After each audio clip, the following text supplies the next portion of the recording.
Assalamualaikum warahmatullahi wabarakatuh.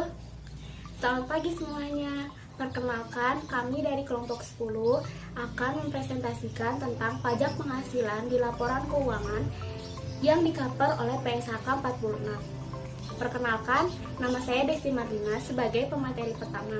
Kemudian, dan saya Dinda Yulianda sebagai pemateri kedua. pembelajaran yang ingin dicapai yaitu kita dapat memahami tujuan dan ruang lingkup PSHK 46, memahami pengakuan, penyajian, dan pengukuran pajak ini atau pajak tangguhan, serta menjelaskan tentang akuntansi pajak penghasilan. Kira-kira begini alur perpajakan di perusahaan. Ada pajak yang dipotong oleh pihak lain saat menerima penghasilan. Ada juga perusahaan yang memotong PPh 21 atas gaji karyawan atau memotong PPN atas penyerahan barang atau jasa. Untuk SPT yang disiapkan pastinya ada banyak. Sesuai dengan perspektif kita sebagai wajib pajak, yaitu memotong, menghitung, dan melaporkan. Ada perbedaan pajak dan akuntansi. Akuntansi mengacu pada PSHK, sedangkan pada pajak kita mengacu pada undang-undang. Nah, perbedaan perspektif acuan ini menimbulkan book tax gap. Nah, dengan adanya book tax gap ini berarti perusahaan dapat melakukan tax planning atau tax avoidance. Kita lihat perbedaan yang ditimbulkan. Ada perbedaan permanen dan perbedaan temporer. Perbedaan permanen disebut sebagai perbedaan tetap, sedangkan perbedaan temporer disebut sebagai perbedaan waktu. Nah, perbedaan waktu atau perbedaan temporer inilah yang akan sering kita bahas dalam materi PSHK 46 ini. Ada tujuan PSHK 46. Tujuan PSHK 46 itu mengatur perlakuan akuntansi untuk pajak penghasilan, menghitung konsekuensi pajak, yaitu menghitung pemulihan atau penyelesaian jumlah tercatat aset atau liabilitas di masa depan yang diakui pada laporan posisi keuangan entitas, menghitung transaksi-transaksi dan kejadian-kejadian lain pada periode kini yang diakui pada laporan keuangan entitas. Yang ketiga, mengatur pengakuan aset pajak tangguhan yang berasal dari sisa rugi yang dapat dikompensasi ke tahun berikutnya. Dan untuk pengakuan aset atau liabilitas, entitas akan memulihkan atau menyelesaikan jumlah tercatat tersebut dengan pembayaran pajak di masa depan lebih besar atau lebih kecil. Ruang lingkup PSHK 46. PSHK 46 ini diterapkan untuk akuntansi pajak penghasilan. Pajak penghasilan termasuk semua pajak baik dalam maupun luar negeri yang didasarkan pada laba kena pajak.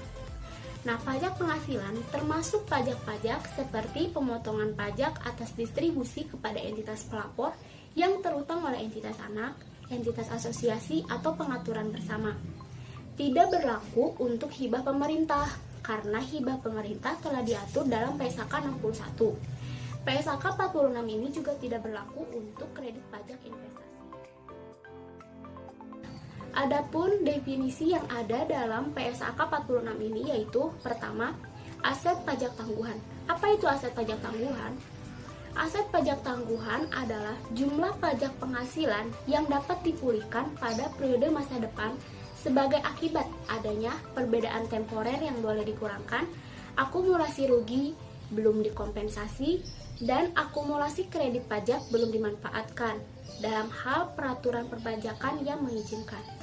Kedua, ada liabilitas pajak tangguhan, yaitu jumlah pajak penghasilan terutang pada periode masa depan sebagai akibat adanya perbedaan temporer kena pajak. Ketiga, ada beban pajak atau penghasilan pajak, yaitu jumlah agregat pajak kini dan pajak tangguhan yang diperhitungkan dalam menentukan laba atau rugi pada satu periode, terdiri dari beban pajak kini dan beban pajak tangguhan. Apa itu pajak kini? Pajak kini adalah jumlah pajak penghasilan yang terutang atau dilunasi atas laba kena pajak atau rugi pajak untuk satu periode. Laba akuntansi adalah laba atau rugi selama satu periode sebelum dikurangi beban pajak. Lalu, ada laba rugi kena pajak atau laba rugi fiskal. Adalah laba rugi selama satu periode yang dihitung berdasarkan peraturan yang ditetapkan oleh otoritas pajak atas pajak penghasilan yang terutang atau didonasi. Kemudian, ada pajak penghasilan, yaitu pajak yang dihitung berdasarkan peraturan perpajakan dan pajak ini dikenakan atas laba kena pajak entitas. PPh final adalah pajak yang dikenakan langsung saat wajib pajak menerima penghasilan, sehingga penghasilan yang dikenakan PPh final tidak akan lagi diikutsertakan dalam perhitungan pajak terutang tahunan. Namun, PPh final ini tetap harus dilaporkan dalam surat pemberitahuan atau SPT. Definisi tentang perbedaan temporer, yaitu perbedaan antara jumlah tercatat aset atau liabilitas pada posisi keuangan dengan dasar pengenaan pajaknya. Sederhananya, perbedaan temporer ini timbul karena perbedaan laba fiskal dan komersil. Contohnya yaitu metode penyusutan. Perbedaan temporer ada dua, yaitu perbedaan temporer kena pajak dan perbedaan temporer dapat dikurangkan. Perbedaan temporer kena pajak menimbulkan jumlah kena pajak dalam penentuan laba atau rugi kena pajak pada periode masa depan, pada saat jumlah tercatat aset atau liabilitas diselesaikan. Perbedaan temporer dapat dikurangkan menimbulkan jumlah yang dapat dikurangkan dalam perhitungan laba atau rugi kena pajak periode masa depan pada saat jumlah tercatat aset atau liabilitas diselesaikan atau dipulihkan. Selanjutnya ada DPP pengenaan pajak atas liabilitas. DPP adalah nilai yang terkait dengan aset atau liabilitas untuk tujuan pajak. Lalu, apa itu DPP aset? DPP aset adalah jumlah yang dapat dikurangkan untuk tujuan pajak terhadap setiap manfaat ekonomi kena pajak yang akan diterima entitas pada saat memulihkan jumlah tercatat aset tersebut. Apabila manfaat ekonomi atau penghasilan tersebut tidak akan dikenakan pajak, maka DPP aset sama dengan nilai tercatat aset. Contohnya, nilai perolehan mesin sebesar 100. Untuk tujuan fiskal, mesin telah disusutkan sebesar 30 dan sisa nilai buku dapat dikurangkan pada periode mendatang. Penghasilan mendatang dari penggunaan aset disebut objek pajak.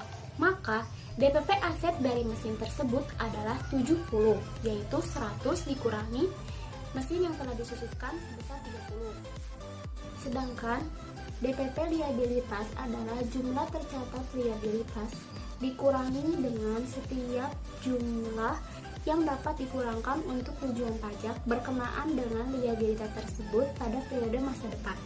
Contoh, nilai tercatat liabilitas jangka pendek termasuk beban yang masih harus dibayar sebesar 100. Beban tersebut telah dikurangkan untuk tujuan pajak, maka dasar pengenaan pajak atas beban yang masih harus dibayar adalah 100. Nah, pada perusahaan konsolidasi, DPP-nya yaitu sebagai berikut. Perbedaan temporer ditentukan dengan membandingkan nilai tercatat aset dan liabilitas pada laporan keuangan konsolidasi dengan DPP-nya. Jika entitas melaporkan menggunakan SPT konsolidasi, maka DPP merujuk pada SPT konsolidasi. Jika entitas tidak diizinkan oleh peraturan yang berlaku untuk membuat SPT konsolidasi, maka DPP merujuk pada SPT masing-masing entitas. Selanjutnya yaitu pengakuan aset dan liabilitas pajak kini. Jumlah pajak kini yang belum dibayar harus diakui sebagai liabilitas. Apabila jumlah pajak yang telah dibayar melebihi jumlah pajak terutang, maka selisihnya diakui sebagai aset. Kemudian, manfaat dari rugi pajak yang dapat ditarik kembali untuk memulihkan pajak kini dari periode sebelumnya juga diakui sebagai aset. Lalu bagaimana pengakuannya? Semua perbedaan temporer kena pajak diakui sebagai liabilitas pajak tangguhan, kecuali jika timbul perbedaan temporer kena pajak yang berasal dari pengakuan awal goodwill atau pada saat pengakuan awal aset atau liabilitas dari suatu transaksi yang bukan transaksi kombinasi bisnis dan atau pada saat transaksi tidak mempengaruhi laba akuntansi dan laba kena pajak atau rugi pajak. Contoh, biaya perolehan aset 150, memiliki jumlah tercatat 100. Nah, Akumulasi penyusutan untuk tujuan pajak adalah 90 dengan tarif pajaknya 25%. Maka DPP aset yaitu 150 dikurangi 90 sama dengan 60. Untuk memulihkan jumlah tercatat 100, maka entitas harus memperoleh laba kena pajak sebesar 100 juga. Tetapi hanya mampu mengurangi penyusutan pajak sebesar 60. Akibatnya, entitas akan membayar pajak penghasilan sebesar 10 apabila entitas dapat memulihkan jumlah aset yang tercatat. Nah, perbedaan jumlah tercatat sebesar 100 dengan DPP-nya sebesar 60 menghasilkan perbedaan temporer kena pajak sebesar 40. Entitas mengakui liabilitas pajak tangguhan sebesar 10, yaitu 40 dikali 25%, menggantikan pajak penghasilan yang akan dibayarkan apabila dapat memulihkan jumlah aset tercatat. Perbedaan temporer kena pajak yang akan menimbulkan liabilitas pajak tangguhan. Kalau tadi kan liabilitas pajak ini, sekarang untuk pajak tangguhan. Nah, perbedaan temporer akan timbul apabila penghasilan atau beban diakui dalam perhitungan laba akuntansi berbeda dengan perhitungan laba fiskal. Suatu penyusutan yang digunakan dalam perhitungan laba rugi kena pajak mungkin berbeda dengan penyusutan dalam akuntansi. Perbedaan temporernya dapat dilihat dari selisih antara nilai tercatat aset tetap dengan DPP. Dengan adanya perbedaan temporer serta metode penyusutan pajak lebih cepat dibandingkan dengan metode penyusutan akuntansi, maka akan menimbulkan liabilitas pajak tangguhan. Kombinasi bisnis. Perbedaan temporer juga akan timbul ketika aset teridentifikasi yang diperoleh dan liabilitas diambil alih dalam kombinasi bisnis, diakui dengan nilai wajar pada tanggal akuisisi. Namun, tidak ada penyesuaian setara yang dibuat untuk tujuan pajak. Aset yang direvaluasi dan tidak ada penyesuaian setara yang dibuat untuk tujuan pajak. Kemudian, goodwill yang timbul dalam kombinasi bisnis. Perbedaan temporer juga dapat timbul ketika DPP aset atau liabilitas pada pengakuan awal berbeda dari jumlah tercatat awal. Untuk jumlah tercatat investasi pada entitas anak, cabang, dan entitas asosiasi atau partisipasi dalam pengaturan bersama menjadi berbeda dengan DPP pada investasi atau partisipasi tersebut. Aset tercatat pada nilai wajar. PSAK mengizinkan atau menetapkan aset tertentu dicatat pada nilai wajar atau revaluasi. Jika revaluasi atau penyajian kembali aset pada nilai wajarnya mempengaruhi laba rugi kena pajak untuk periode kini, maka DPP aset harus disesuaikan agar tidak ada perbedaan temporer. Apabila revaluasi atau penyajian kembali aset tidak mempengaruhi laba kena pajak, maka DPP aset tidak harus disesuaikan agar terdapat perbedaan temporer. Bagi entitas, pemulihan jumlah tercatat di masa depan akan menghasilkan aliran manfaat ekonomi kena pajak. Perbedaan antara jumlah tercatat aset yang telah dinilai kembali dan DPP merupakan perbedaan temporer, sehingga akan menimbulkan liabilitas pajak tangguhan atau aset pajak tangguhan. Walaupun pertama entitas tidak bermaksud melepaskan aset dan pajak atas keuntungan modal ditangguhkan jika hasil pelepasan aset diinvestasikan pada aset yang serupa. Materi selanjutnya akan dibahas oleh teman saya. Materi selanjutnya kita akan membahas tentang goodwill, di mana apabila jumlah tercatat goodwill yang timbul pada transaksi kombinasi bisnis lebih rendah daripada dasar pengenaan pajaknya, maka perbedaan tersebut akan menimbulkan aset pajak tangguhan.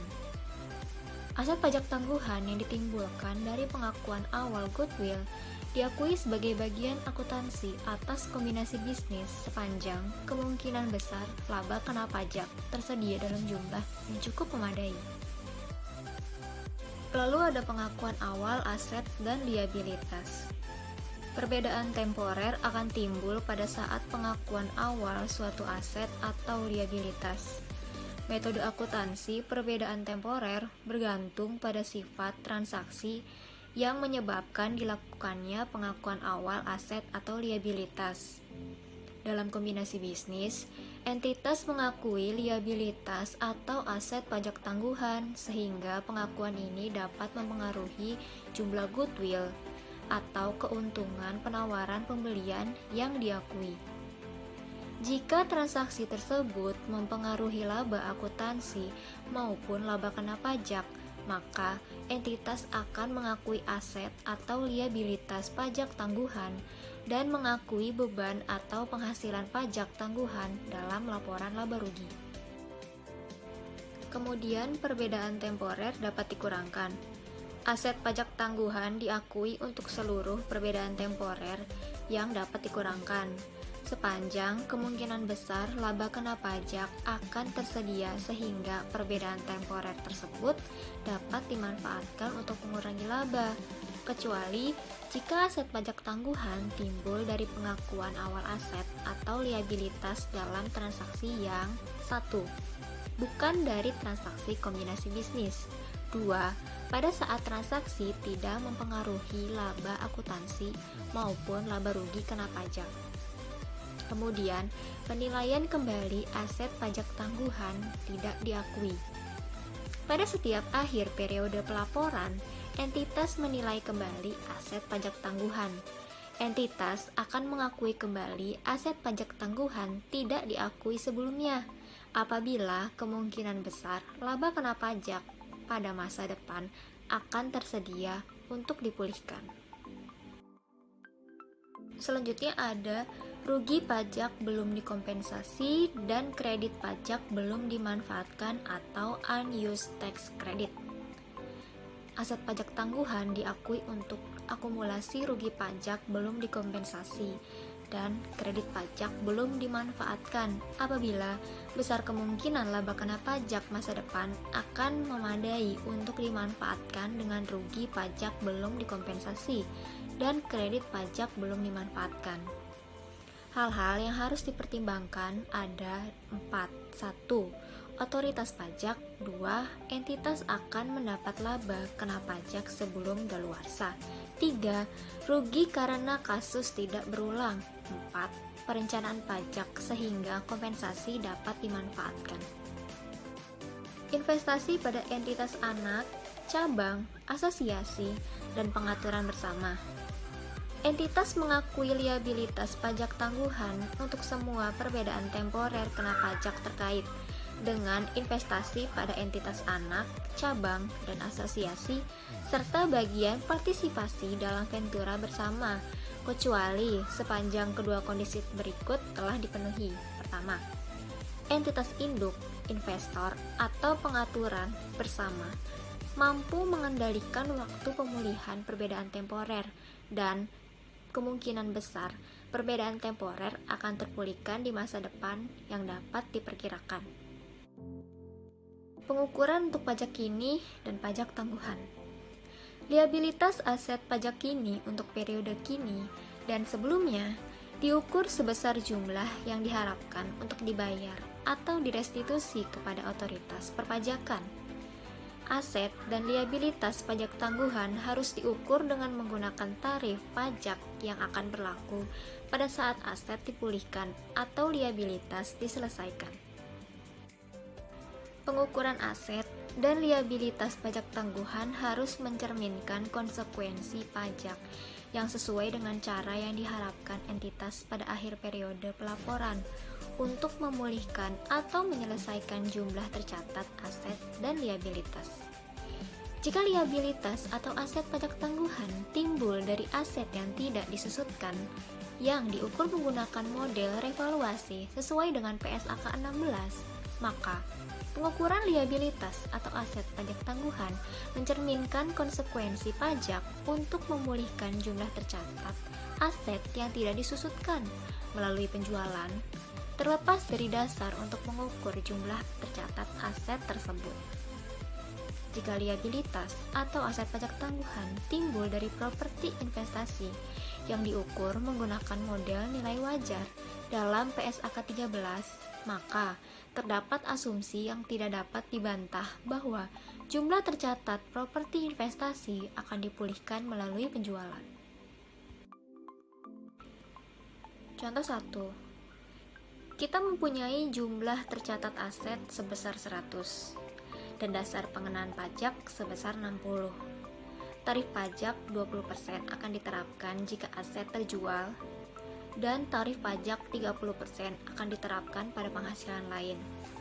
Maka, entitas mengakui liabilitas pajak tangguhan sebesar 8 dari 40 dikalikan 20% jika diharapkan untuk menjual aset tanpa penggunaan lebih lanjut, dan liabilitas pajak tangguhan sebesar 12 dari 40 dikali 30% apabila entitas masih tetap memakai aset dan memulihkan jumlah tercatatnya melalui pemakaian.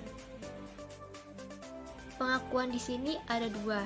Pertama, pos-pos yang diakui dalam laporan laba rugi dan pos-pos yang diakui di luar laporan laba rugi. Pajak kini dan pajak tangguhan diakui sebagai penghasilan atau beban pada laporan laba rugi. Namun, kecuali apabila pada pajak penghasilan yang berasal dari suatu transaksi atau kejadian yang diakui pada periode yang sama atau berbeda di luar laporan laba rugi, baik dari pendapatan komprehensif lain maupun secara langsung dalam ekuitas. Kedua, pajak penghasilan yang berasal dari kombinasi bisnis. Lalu ada pos-pos yang diakui di luar pelaporan laba rugi. Pajak kini dan pajak tangguhan diakui di luar laporan laba rugi jika pajak terkait pada pos-pos tersebut pada periode yang sama atau berbeda diakui di luar laporan laba rugi pada periode yang sama atau berbeda. Pajak kini dan pajak tangguhan terkait dengan pos-pos yang diakui. 1. Dalam pendapatan komprehensif lain harus diakui pada pendapatan komprehensif lain. 2. Langsung ke ekuitas harus diakui langsung pada ekuitas. Untuk penyajian ada 3 dan kita akan bahas satu persatu. Pertama, metode saling hapus.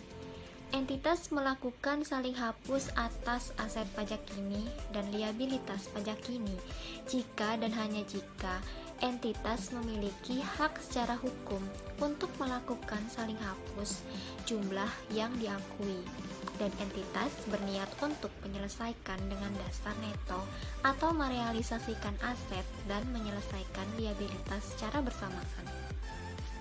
Entitas melakukan saling hapus aset pajak tangguhan dan liabilitas pajak tangguhan jika dan hanya jika entitas memiliki hak secara hukum untuk saling hapus aset pajak kini terhadap liabilitas pajak kini dan aset pajak tangguhan dan liabilitas pajak tangguhan terkait dengan pajak penghasilan yang dikenakan oleh otoritas pajak atas entitas kena pajak yang sama dan entitas kena pajak berbeda yang akan merealisasikan secara bersama. Kemudian ada beban pajak. Beban pajak terkait dengan laporan laba rugi dari aktivitas normal disajikan tersendiri pada laporan laba rugi komprehensif. Jika entitas menyajikan komponen laba rugi pada pelaporan laba rugi secara terpisah, maka beban pajak terkait dengan laba rugi dari aktivitas normal pada laporan keuangan disajikan terpisah. Terakhir ada selisih kurs. Pada PSAK 10, pengaruh perubahan kurs valuta asing mensyaratkan selisih kurs tertentu diakui sebagai pendapatan atau beban. Namun, pernyataan tersebut tidak mengatur secara spesifik apakah selisih kurs harus disajikan pada laporan laba rugi komprehensif. Selisih kurs yang berasal dari penjabaran laporan keuangan entitas asing boleh dikelompokkan kepada beban atau penghasilan pajak tangguhan jika penyajian seperti itu dianggap paling bermanfaat untuk penggunaan laporan keuangan. Pengungkapan.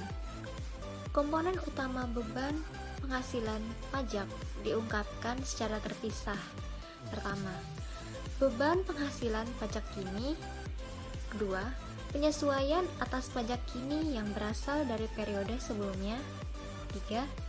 Jumlah beban penghasilan pajak tangguhan baik yang berasal dari timbulnya perbedaan temporer maupun realisasinya. Keempat, jumlah beban penghasilan pajak tangguhan terkait dengan perubahan tarif pajak atau penerapan pengaturan perpajakan yang baru. 5. jumlah manfaat yang timbul dari rugi pajak yang tidak diakui sebelumnya, kredit pajak, atau perbedaan temporer periode sebelumnya yang digunakan untuk mengurangi beban pajak ini.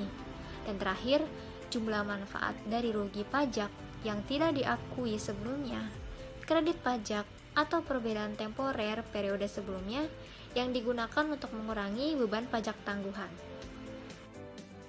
Hal-hal yang juga diungkapkan secara terpisah. Ada agregat pajak kini dan pajak tangguhan berkaitan dengan transaksi-transaksi yang langsung dibebankan atau dikreditkan langsung ke ekuitas.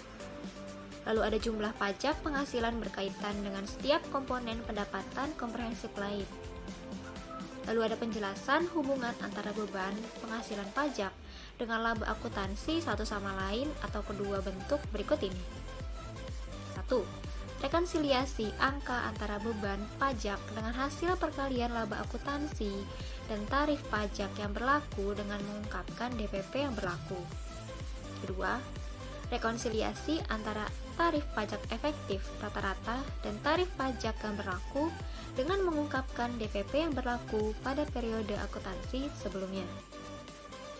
Kemudian ada jumlah dan batas waktu penggunaan jika ada perbedaan temporer yang boleh dikurangkan, rugi pajak yang belum dikompensasi, dan kredit pajak belum dimanfaatkan yang tidak diakui sebagai aset pajak tangguhan pada laporan keuangan.